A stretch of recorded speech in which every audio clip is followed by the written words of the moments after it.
આપણે બનાવશું ઓળો રોટલો. તો આ છે ડુંગળી લીલી, કોથમરી, ટામેટા અને આપણા રીંગણા.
તેલ, સૂકા મરચા લાલ, લવિંગ બાજ્યા, કોથમરી સુકલ,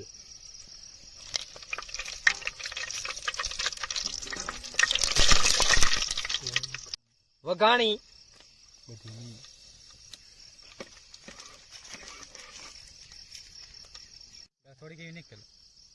લીલી ડુંગળી,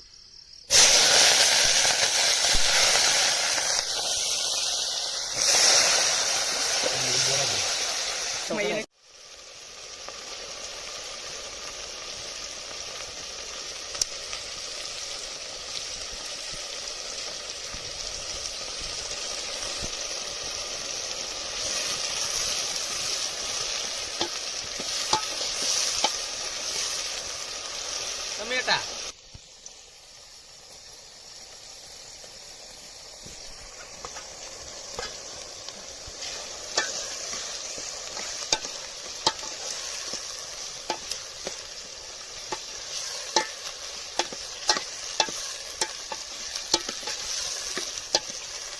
ચાલુ છે.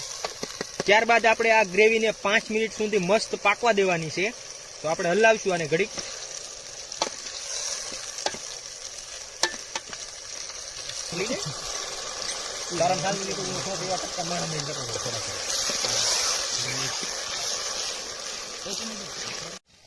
હળદર,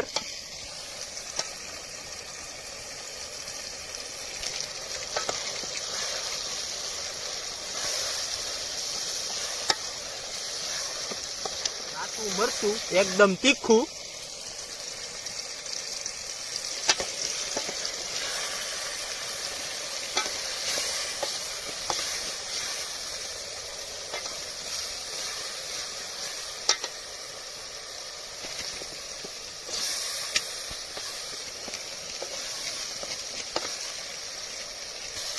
ત્યારબાદ આપણે મરચું અને ગ્રેવી પાકી જાય ત્યાં સુધી આને ચડવા દઈશું.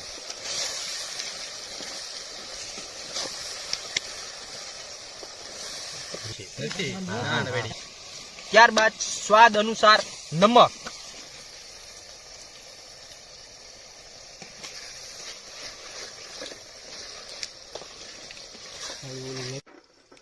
તો હવે આપણી ગ્રેવી તૈયાર થઈ ગઈ છે, જોઈ શકો છો તમે. અને હવે આપણે અંદર નાખ્યું આપણે રીંગણા શેકેલાનો કરેલો ઓળો તૈયાર કરેલો છે, એ જોવો તમે.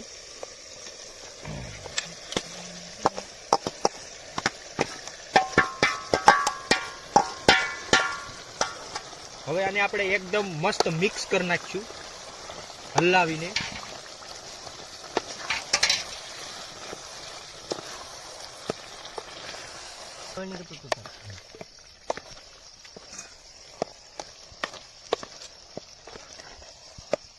અને આપણે મસ્ત મિક્સ કરી નાખીએ અંદર, એટલે એકદમ આપણો મસાલો ગ્રેવી ને બધું એક થઈ જાય.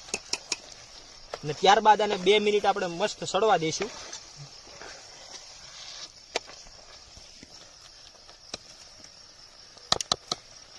આપણે નાખશું કોથમરી એટલે કે ધનિયા. થોડીક આપણે ઉપર નાખવા રાખશું, કેમ કે અત્યારે આ થોડીક સડી જાય ને તો થોડોક ટેસ્ટ સારો આવે વડાનો, એટલા માટે.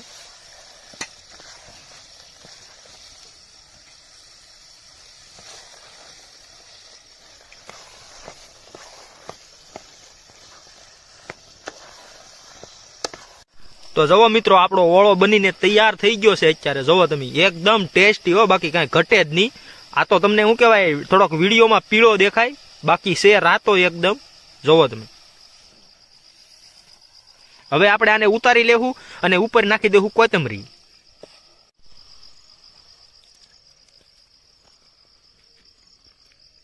તો ત્યારબાદ હવે મિત્રો આપણે માથે કોથમરી નાખી દઈએ. જુઓ તમે.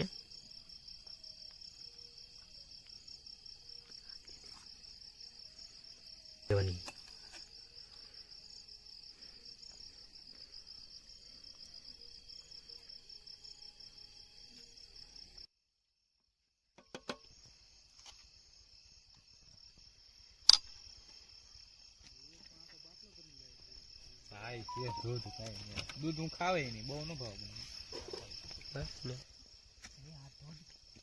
શાક હોય કે બરફ આવી શકે ને, એક આ બરફ લઈને એવું થાય ને, દૂધમાં નખાવ અમારે નહીં નાખો.